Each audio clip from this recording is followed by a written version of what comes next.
Snyder Program, a copyrighted feature coast to coast, presented by Campana, the makers of Solitaire, the new cake makeup, and Campana Cream Balm, the new hand lotion containing lanolin.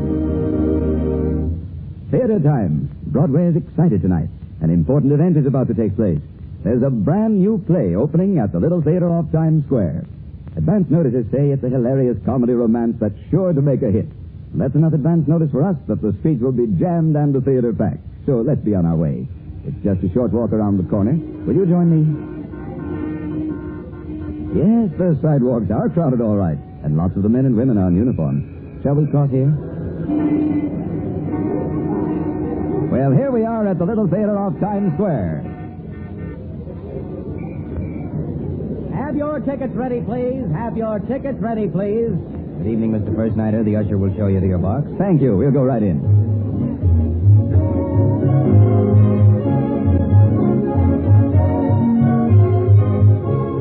Well, it looks like a capacity house tonight. Lucky we made our reservations in advance.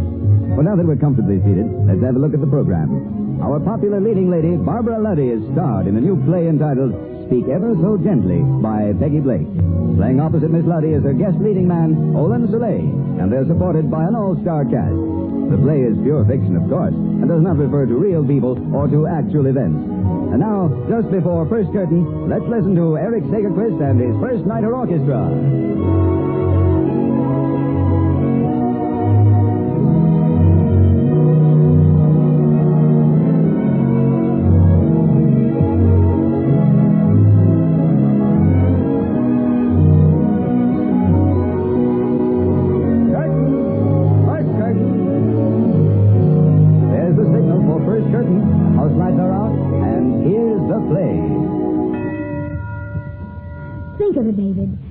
Dedicating a children's home, a home for poor, unfortunate children in Beaver, Ohio. You coming down off the silver screen to make this lovable human gesture. America's favorite actor emerging from Hollywood as Atlantis emerged from the ocean.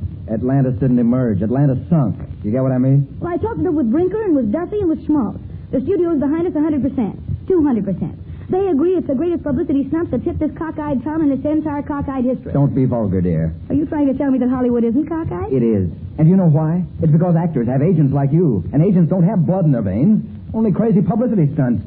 Me dedicate a children's home in where? Beaver, Ohio. Oh, brother. And a neater idea I never did have. I can see it now. The small town, ivy-covered cottages, the old church clock pealing on the hour. Simple folk wending their way home through elm-shaded streets after a day of honest toil.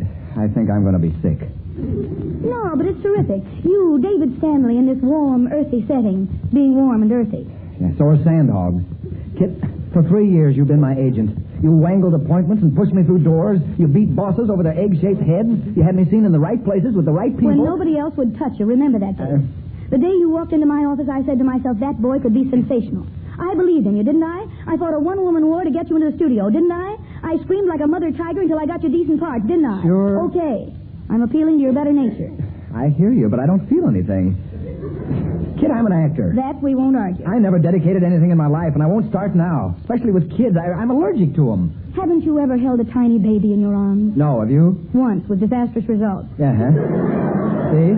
You admit it. But these kids are from 5 to 12. Orphans with no families, no homes, no nothing. I'll mail them a check in the morning. In the morning, you'll be on a train aimed straight at Beaver, Ohio. Not me. You forced me to remind you of a contract. Section B, paragraph 13, clause 9. In big bold letters, it says, I am the sole and exclusive owner of the right to decide where, when, and how you shall be publicized.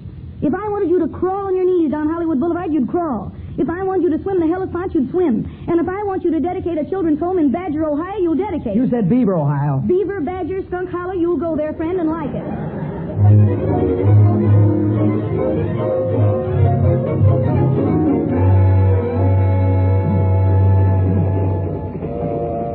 Some mournful sound. Probably announcing our arrival to the inmates of Beaver. When do we land? In a couple of minutes. Porter has our luggage. He's all ready to throw it. Throw it? Well, the train doesn't actually stop at Beaver, they tell me. It just pauses long enough to snort. Oh, fine. Lovely entrance I'll make, won't I? Everybody in the county at the station and me flying off the train and smack onto my face. Not your face, David. We'll need that for photographs. Oh, fine. Buck up. Be public-spirited. Be happy. I am. Yeah, why not? You got your way.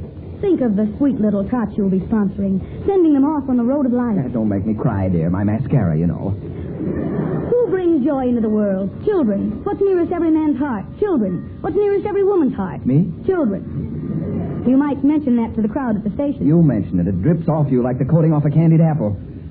Kid, you aren't serious about this stuff, are you? Oh, that's us. Come on, David, get your hat. Yes, Mama. Don't try to do any bowing until we reach solid ground. Where's the conductor? I haven't bumped into him since he asked me for your autograph. I told him you couldn't write. Well, there's an open door. Where's the porter? I don't see our luggage anywhere. My striped trousers are in the alligator bag. Yeah, I know. We can always get me another alligator. Hey, it's moving. Hurry up, kid. Stand back. I'll jump first. Oh, every man for himself, huh? I'll catch you. It's a cinch. I did it in Texas Bandit when the heroine was on the train and I was... Yeah, I saw the picture. Do something. Up and away. Okay, jump, kid. Jump. Oh, David. Jump. Don't leave me alone in Beaver. All right. Don't rush me. Here I come. I'll catch you. Hang on. Now, don't worry. I've got you. Whew. Hey, who was griping about an entrance? That was colossal. What a man, Stanley. Put me down, David. Yeah, sure. Thank you. Well, shouldn't the band be striking up? Hey, look. Look at what? David. Is this Beaver? Good night. We got off the wrong place. No, there's a sign on the depot. Yeah, but where is everybody? This is the day, isn't it? This is the day. Platform's empty. As a tomb. Worse, empty as last year's love affair. Well, that shows how our minds work. David, this is terrible. Excuse me. What? Oh, well, hello. Mr. Stanley. Yes. David, we can get paid for that. I'm here to meet you, Mr. Stanley. On behalf of Beaver, I wish to welcome Can't you. Beaver speak for itself? What? Oh, this is my agent, Miss Kit Marshall. Oh. Likewise. Where is Beaver?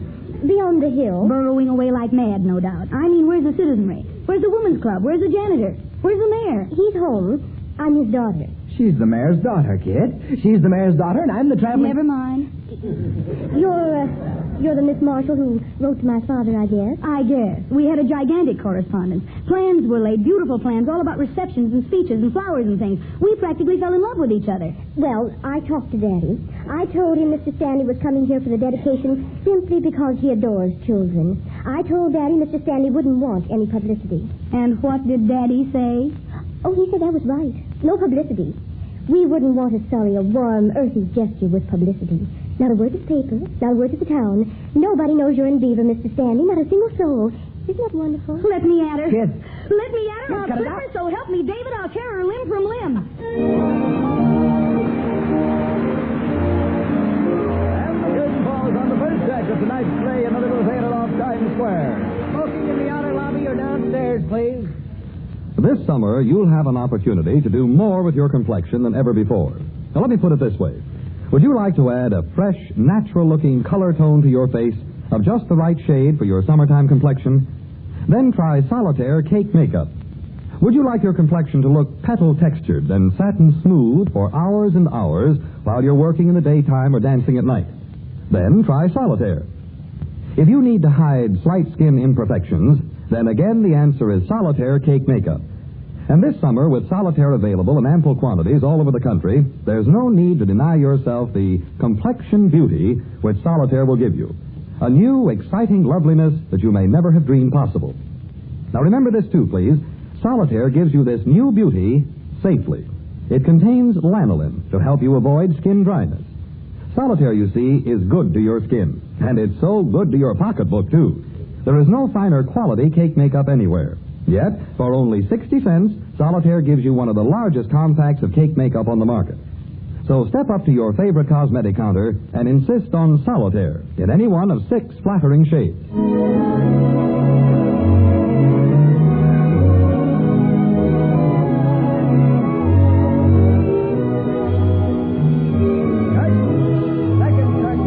The first nutters are hurrying down the aisles to their seats. The lights are dim, and here's the second act of Speak Ever So Gently.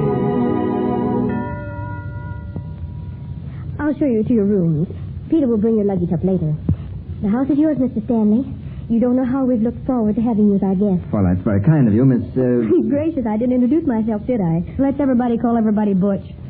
My name's Roxanne Horton. Roxanne. It's from the play Cyrano de Bergerac. Mama was reading it when I was born.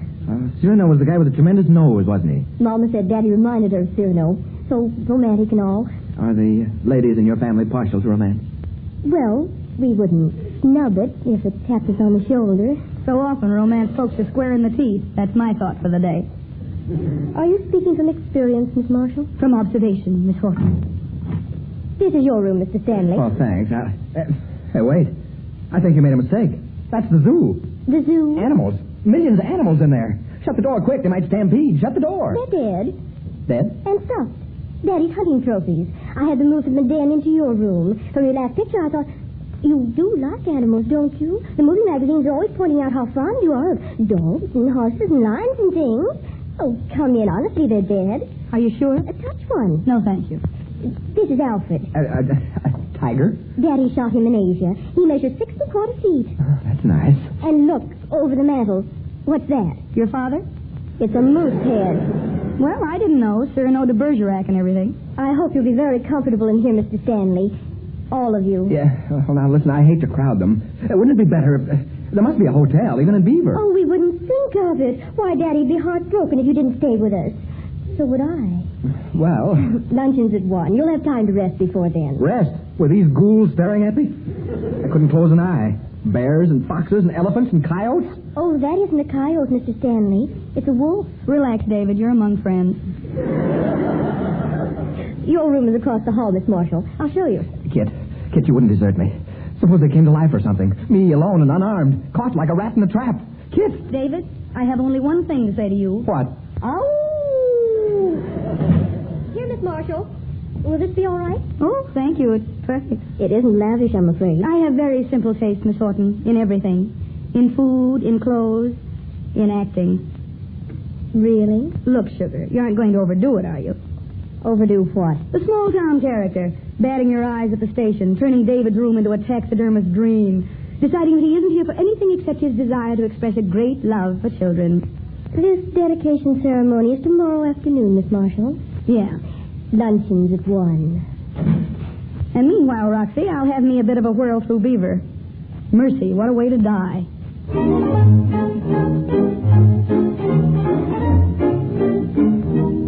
Hello. Say, this is a beautiful drugstore you have. Chocolate soda, please. They're my favorite. They're David Stanley's favorite, too. David Stanley, the movie actor? Well, he's at the mayor's house, you know. My, what an enterprising little bank this is. Just so spick and span. Will you cash this check for me? It's drawn against David Stanley's account in Hollywood. David Stanley? Oh, yes, he's here in Beaver. May I use your telephone? I want to call David Stanley. No, not long distance. He's at the mayor's house. Well, he certainly is. Call up yourself if you don't believe me. But the whole town's upside down. How could they have found out he was here at our house? I can't imagine. Daddy's going crazy. They've swarmed into his office from every side. Oh, not again. I'm not going to answer it. I just won't answer it. It's been ringing every 10 seconds for the past 3 hours. Fun, isn't it? Fun. I'm losing my mind. Hey, there are people standing under my window leering at me. Why don't you answer that telephone? Oh, hello. Yes, Mrs. Ferguson. I'll ask him. Mr. Stanley, do you want to speak to the garden club? No, I have rose fever. No, Mrs. Ferguson. He has rose fever. What's that? People. Scads and scads of people, all panning for David Stanley. Well, don't sit there smirking at me. We've got the house surrounded. We're cut off. Reinforcements couldn't possibly get through. Now you know how Custer felt at Bunker Hill. Valley Forge. Little Big Horn. Okay. Oh, no. Oh, yes, Miss Horton. This is what you get for having anything to do with a celebrity. They'll be climbing in the window any minute now. Come on, we can sneak out the back way. With David's public clamoring for him, don't be silly. He can have his public, and his public can have him. Only first go with me to the children's home. The ceremony's tomorrow. You'll have to see everything's in order. There won't be any time if they get hold of him. Yeah, that's an idea, kid. Maybe you'd better. You come too, Mr. Stanley. Oh, that phone.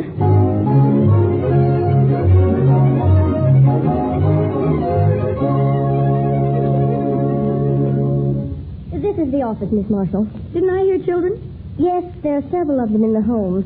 We couldn't wait for Mr. Stanley's kiss before we opened the doors. You really must try not to be bitter, dear. Kid. Oh, Kid. Uh-oh. When he wails, he's in trouble. Kid, look. Well, what have you got there? Hello. I haven't got her. She's got me. All of a sudden, there she was. I didn't know where she came from. Hello, Millie. 290, please. What are you doing? Calling my father. Millie, shouldn't you be in bed? No, ma'am. Well, those are pajamas you're wearing, aren't they? Millie, could I have my finger, please? Kid, she's hanging onto my finger. She won't bite you. He's pretty, isn't he? Just like peppermint candy. Oh, for heaven's sake. If you sit down, I'll sit on your lap. Yeah, no, you don't. Go on, David. It won't hurt you. Is your name David? I guess so. Let Millie sit on your lap. How old are you? 10,006. I mean Millie. Oh. I'm 5.5. That's it. Jump right up there. Well, David, she becomes you. I'm not in the least maternal. But did you ring? Hello. Hello, Father? You smell nice, David. I do? Daddy, we're at the home now. We came in the back door so nobody saw us. You get right down here as fast as you can. Mr. Stanley can do his dedicating tonight. What? Hurry, Daddy. Now, you listen to me. Miss Marshall, if you think I'll let you use these children for publicity purposes, you're mistaken. You what? What, Daddy? Give me that phone. What, Daddy? Millie, where'd you get so many freckles? I haven't got any freckles. Sure you have. What? What's the matter? Measles. Measles? Measles? Here in the home. Quarantine this afternoon. Oh, Daddy. Measles? David, drop that child. And the curtain falls on the second act of tonight's play in the Little Theater off Times Square. Walking downstairs or in the outer lobby, please. May I issue a friendly word of caution to those of you who stop using a hand lotion in the summertime? I wonder why you stop. Your hands are very apt to lose so much of their youthful appearing charm, you know, when you abandon daily hand care. So don't take the risk. Do like thousands of other women who realize that the precious beauty of their hands is fragile.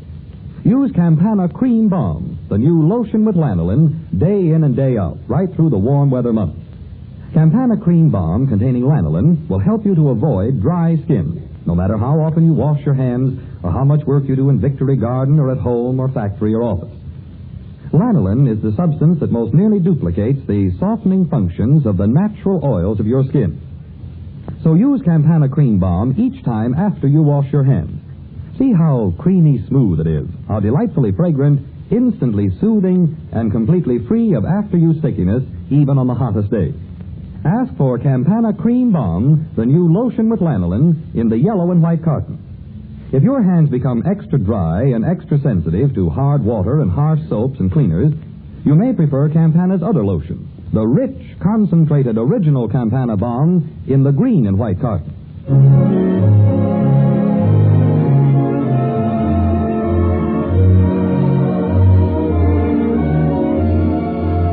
Curtain! Last curtain! The first nighters are all in their seats, ready for the last act, and there goes the curtain.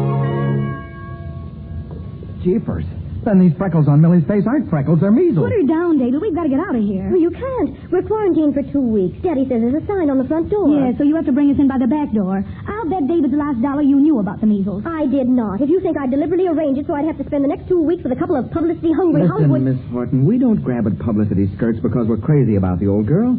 We're simple people. About as simple as Einstein's theory of relativity. What's that, David? I don't know, Millie. She doesn't either. We've got to get out of this place. But I'm the mayor's daughter. You said that. It wouldn't do for the mayor's daughter and the mayor's guest to run around town spreading measles. Oh, go ahead. Enjoy yourself. Would anybody mind if I had a screaming fit? Not at all.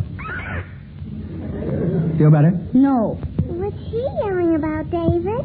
I don't know, Millie. She doesn't either. Look, Miss Horton, Roxanne, maybe you'd like a screen test. I can't be bribed. But nobody knows we're here. We could... hello?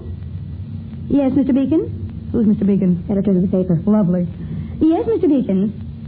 Oh, he did he? Your father told him about this. Yes, Mr. Beacon. The minute Mr. Stanley knew the children had measles, he rushed right in like Lochinvar. His horse is parked at the curb. Well, naturally, Mr. Beacon, he'll work his fingers to the bone to nurse them back to health. You may phone that message to the Associated Press. Goodbye, Mr. Beacon. Top that one, Roxy. How many children are there? 9, besides Millie. Kids. And no nurses and no doctors, just Mrs. Walker, who's in charge. And you can work a finger to the bone for each of the 10 children. Top that one, Miss Marshall. Hey, honey, what's this? Oh, Millie, don't. What's everybody mad for? Now, there, you see? You've scared Millie. Oh, don't cry, honey. Millie, don't be upset. I assure you, we're not displeased with you. We're not displeased with you, my heavens. You don't talk to a child like that. Come on, Millie, darling. Let Roxanne tuck her little angel into bed. No, I want David. David. Sure, honey. I've got you. Come on. Where's your room, Freckles? As a child psychologist, you're a good mayor's daughter.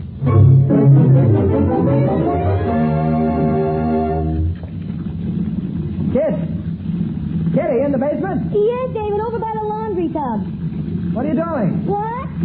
What are you doing? Yeah. Oh, boiling the sheets, huh? What? I said you're boiling the sheets. The people who discovered malaria have nothing on me. What? Never mind. I don't know what I'm saying.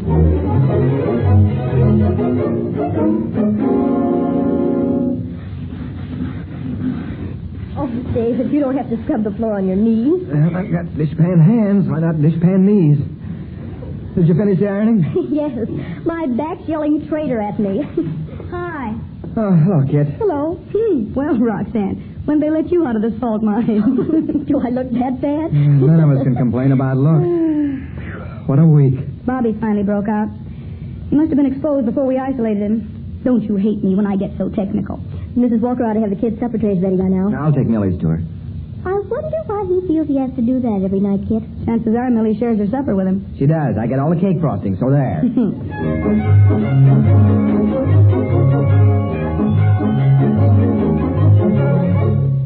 Yes, Mr. Horton, I'm glad you phoned.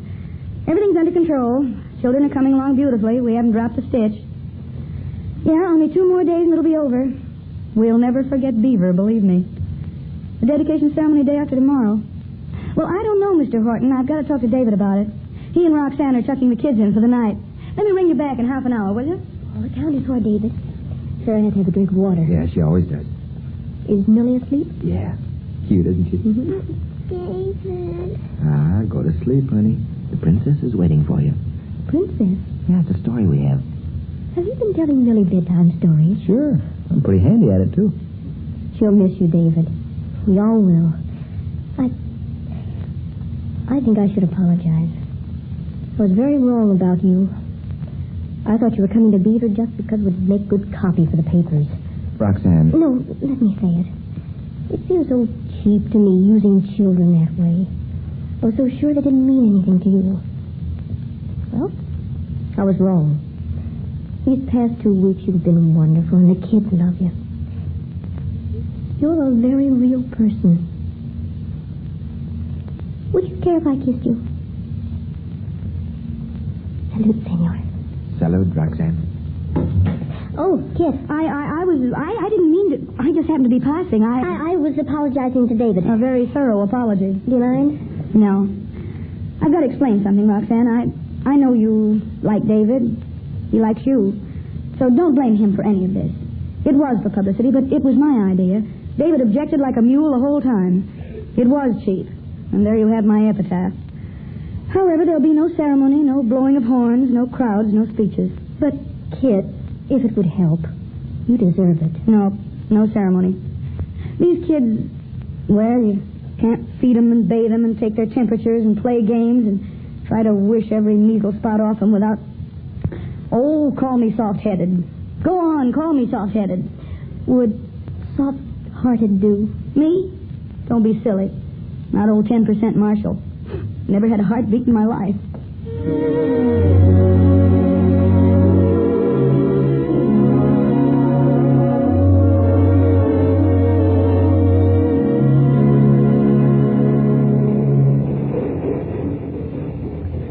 Well, David, on to Hollywood, huh?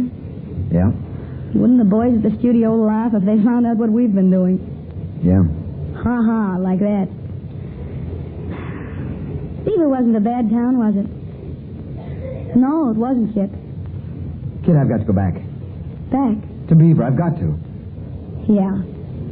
Yeah, I rather expected you would. You're in love with her, aren't you? Am I? They were the happiest 2 weeks I've ever known. She was swell all through it, wasn't she? Swell. She kissed me goodnight every night. Oh? Can you imagine that? Yeah, I can imagine it. Hey, what's the matter with you? Not a thing. I'm very glad for you. Oh, Kid, she and I'll have a great time. I can adopt her. Adopt her?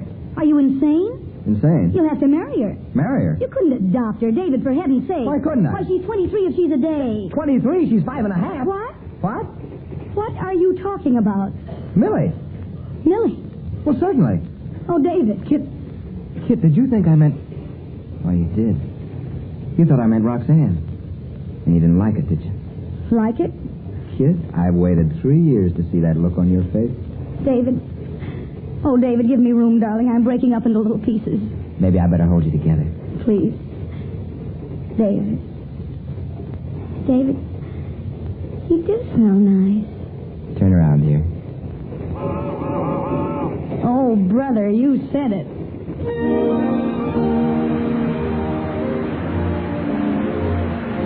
And the curtain falls on the 631st performance in the Little Theater of Times Square. Miss Lottie and Mr. Soleil are in front of the footlights.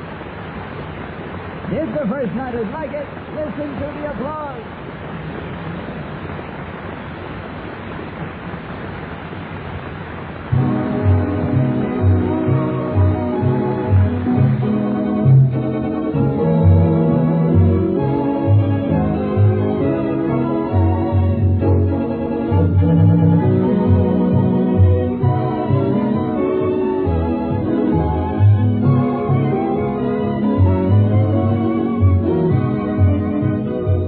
Before we move out of the theater, let me invite you to be with us again next week at the same time, when Barbara Luddy will be starred in an original comedy romance entitled Give Up the Ship.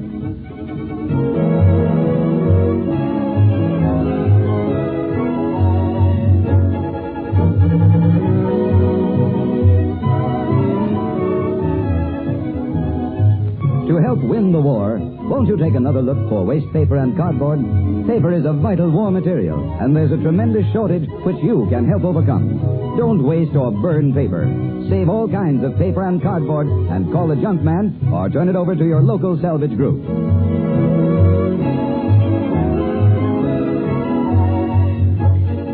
And now we move out of the theater and into the street.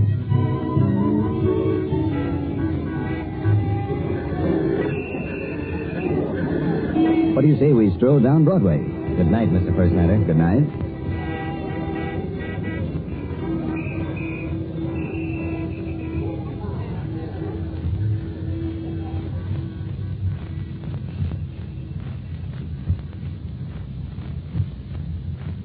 The First Nighter program is a copyrighted radio feature. Men, here's the way to start your day right. I've just finished shaving. I reach for my bottle of Dress Skin, Campana's aftershave lotion. I pour a little in the palm of my hand, pat it on my freshly shaved face. Ah, refreshing, cooling, comforting.